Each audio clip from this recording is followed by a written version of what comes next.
PFRDA ने national pension system यानी NPS में बड़ा बदलाव किया है।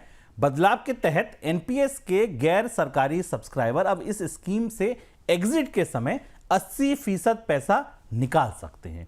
पहले यह लिमिट 60% की थी। इसके अलावा एनपीएस के पैसों पर लोन की सुविधा भी शुरू की गई है।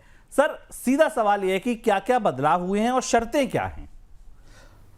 पीएफआरडीए अपने नियमों को लेकर, पेंशन के नियमों को लेकर शायद हाल फिलहाल के वर्षों में सबसे तेज चलने वाला नियामक बनकर आया है। और ये जो बदलाव हुए हैं काफ़ी बड़े और महत्वपूर्ण बदलाव हैं, और इससे भारत की जो पेंशन व्यवस्था है वो अब अंतर्राष्ट्रीय पेंशन फंड्स के बराबर पहुंचती दिखाई देगी।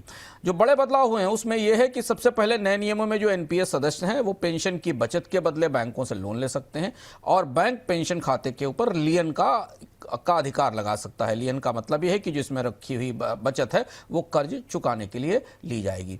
लियन की सीमा सदस्य के खुद के योगदान के 25% के आसपास है, यानी जो मेंबर का कंट्रीब्यूशन है उससे 25% तक का लियन लिया जा सकता है। जो पहले से मौजूद है कि आंशिक निकासी की लिमिट इसमें दी गई थी उसके बराबर है।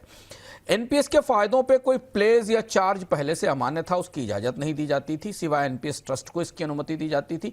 अब संशोधन में रेगुलेटेड लोन का पूरा मार्केट जो पेंशन के आसपास बनेगा वो काफ़ी उदार हो गया है, और आप इसे इस तरह से समझें कि आपका पेंशन फंड एक किस्म का कोलेट्रल होगा जो लोन लेने में इस्तेमाल किया जाएगा।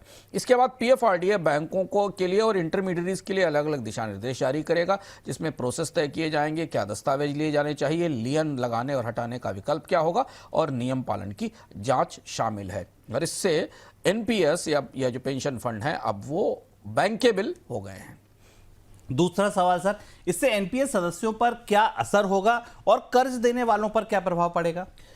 दो महत्वपूर्ण असर होंगे। रिटायरमेंट फंड से आप सीमित तौर पर पैसे निकाल सकते हैं, जैसा कि आपको पीएफ में सुविधा मिलती थी कि आप निकाल सकते थे, और एनपीएस में बने रह सकते हैं, यानी आपका कंट्रीब्यूशन, आपकी पेंशन जारी रहेगी, पर जो बचत है उससे आप पैसा निकाल सकते हैं।